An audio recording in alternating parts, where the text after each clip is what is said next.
तो आइए आज की वीडियो में हम अपना टॉपिक कवर करने वाले हैं इफ एल्स स्टेटमेंट। तो देखते हैं क्या है if else statement C programming में। ओके, सो डेफिनेशन है इफ एल्स, एक minute. So if else statement is use in C programming language. If else statement जो होती है हमारी, ठीक है, वो किस में यूज करते हैं? हम सी प्रोग्रामिंग लैंग्वेज में हम यूज करते हैं। Okay, if else is work on two types, ठीक है, two types, true and false. ठीक है, ये वर्क करती है टू टाइप्स पे, एक ट्रू एंड फॉल्स पे, कंडीशन पे।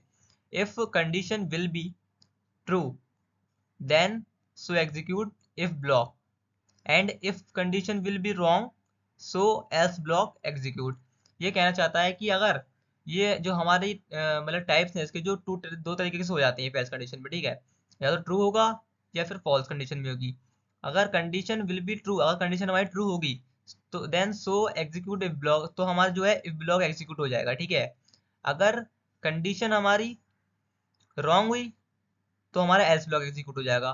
ठीक है, आई होप ना आपको समझ में आया होगा फर्स्ट कंडीशन क्या है। इफ मतलब है ट्रू, एल्स मतलब है मतलब कि ट्रू, और एल्स मतलब है फॉल्स। ठीक है, एक या तो अगर इफ अगर ट्रू होगा तो हमारी एल्स ब्लॉक चालू हो जाएगा, वो फॉल्स अगर ट्रू होगी तो इफ ब्लॉक चालू हो जाएगा।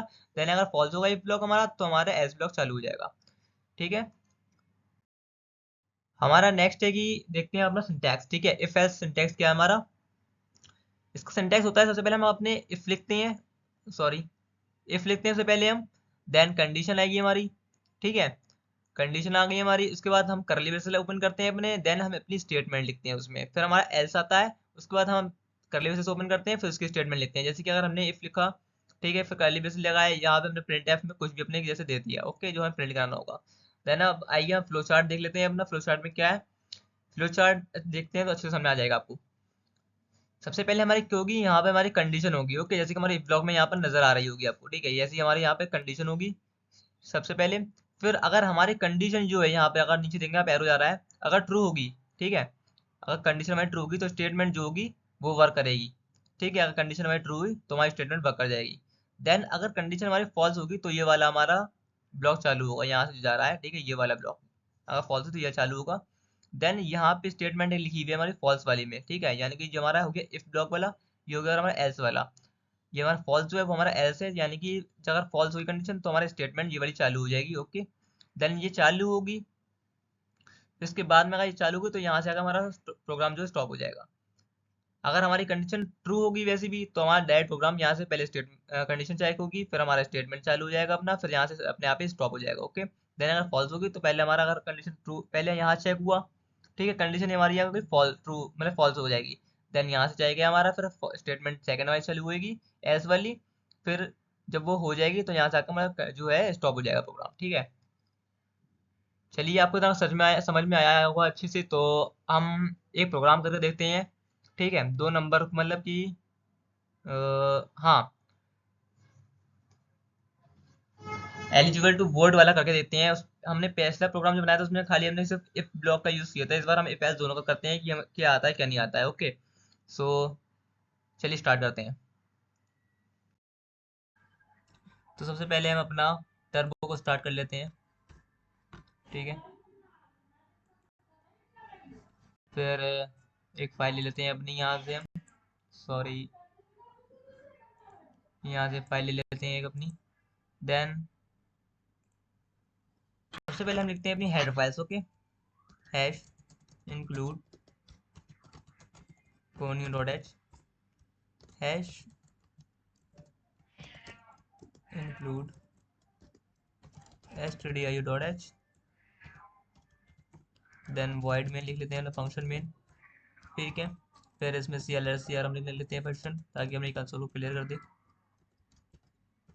देन प्रिंट एफ का यूज़ करेंगे हम। सबसे पहले ले लेते हैं अपना इंटीजर। ओके, तो इंटीजर हम ले लेते हैं एक एन नाम का वेरिएबल। देन किस टाइप का है, सो डेटा टाइप क्या है, इंटीजर है। फिर हम प्रिंट एफ का यूज़ करेंगे, enter the, enter your age लिख लेते हैं, एंटर योर एज। ओके,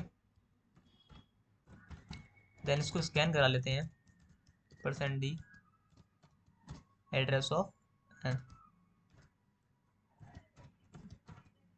ठीक है। अब अपना मेन लॉजिक लिखते हैं इफ का, ठीक है। सबसे पहले तो ये लिखेंगे कि अगर हमारी जो एन नंबर है, ठीक है, एक काम करते हैं, यहाँ पे जो हमने एन लिया है हम उसको एज लिख लेते हैं ताकि आपको समझ में आए कि मैंने क्या कर रहा हूँ यहाँ पर, ठीक है। यहाँ पर मैं अपना एज लिख लेता हूँ, ठीक है। अब मैं लिखता हूँ कि अगर हमारी एज जो है, ठीक है, वो क्या हो, अगर हमारी एज क्या होनी चाहिए, अगर 18 से लेस देन होगी, ठीक है, या फिर 18 के बराबर होगी, ठीक है, तो क्या मतलब क्या स्टेटमेंट हो जाए हमारी, स्टेटमेंट में लिख जाए, सॉरी, तो हमारी स्टेटमेंट हो जाए प्रिंट एफ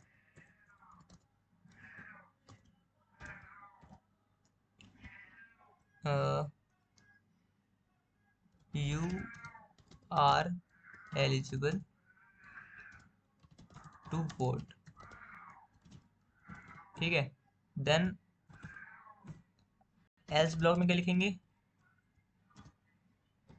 एल्स ब्लॉक में स्टेटमेंट देंगे हम print F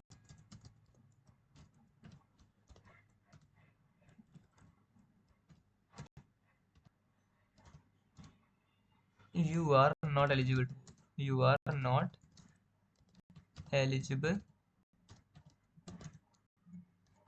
two vote, okay. Then इसको भी हम बंद कर देते हैं, अपना गेट एज यूज करेंगे होल्ड करने के लिए। देन अब मैं आपको समझाता हूँ मैंने क्या कराया। देखिए इंक्लूड ओनर एज और एचडी एज, ठीक है। सबसे पहले मैं इसे कंपाइल करता हूँ, समझाऊंगा आपको कैसे रन करता हूँ मैं। हाँ, एंटर योर एज, मेरी एज अगर मैं लिखूँ अपनी तो मैं लिखता हूँ यहाँ पर सेट 18, ठीक है। You are eligible to vote, मैं वोट के लिए एलिजिबल हूँ, ठीक है। अगर मैं वही ग्रेटर देन लिखता हूँ, अरे यार, ठीक है, वही मैं ग्रेटर देन लिखता हूँ क्या, कि मेरी एज है 15, ठीक है, 18 से कम, you are not eligible to vote, ठीक है। ये इस तरीके से वर्क करता है हमारा इफ एल्स। तो समझ लीजिए सबसे पहले यहाँ पे मैंने हेडर फाइल्स ले ली, अपनी वर्ड मेन फंक्शन ले लिया बनाया, जिसके अंदर मैंने अपना कोड ऑफ ब्लॉक लिखा है, जैसे CLR फंक्शन ले लिया स्क्रीन को क्लियर करने के लिए, फिर इंटीजर ले लिया मैंने, इसके अंदर वेरिएबल है मैंने एज नाम का, ठीक है। उसको डेटा टाइप किया है इंटीजर टाइप का है, फिर मैंने प्रिंट टाइप में अपना लिखा एंटर योर एज कि अपनी जो एज है वो एंटर करो, ठीक है। फिर यहाँ पे जो हमारी एज होगी वो लिखी जाएगी, क्योंकि हमने स्कैनर फंक्शन यूज़ किया है, यहाँ पे हम कुछ भी यूज़ करेंगे वो हम वहाँ पे लिख सकते हैं। फिर हमने अपना इफ स्टेटमेंट या इफ कंडीशन यूज़ की है, इसके अंदर हमने लिखा क्या है, कंडीशन हमने लिखी है कि एज जो है हमारी, ठीक है, वो 18 से कम होगी, ठीक है, तो क्या वर्क करना चाहिए, अगर 18 से ज़्यादा होगी, ठीक है, तो ये वाली स्टेटमेंट हमारी वर्क करे। अगर 18 से ज़्यादा होगी, ठीक है, ग्रेटर देन होगी, तो ये वर्क करे। अगर 18 से कम होगी तो जाहिर सी बात है, अगर कम होगी 18 से तो हमारा एस ब्लॉक चालू हो जाएगा। यहाँ लिखा है एज क्या है, ग्रेटर देन 18 है, ठीक है। अगर एज हमारी जो है 18 से बराबर हो या फिर उससे बड़ी होनी चाहिए, ठीक है, तो इस तरीके से वर्क करेगा, गेट से एज हमारा यूज हो जाएगा, ठीक है। तो आई होप आपको वीडियो समझ में आई होगी अच्छे से। तो मिलते हैं अपने नेक्स्ट टॉपिक पर, और जब तक हमारे चैनल को आप सब्सक्राइब कर लें, वीडियो को लाइक करना मत भूलना, ओके, थैंक यू।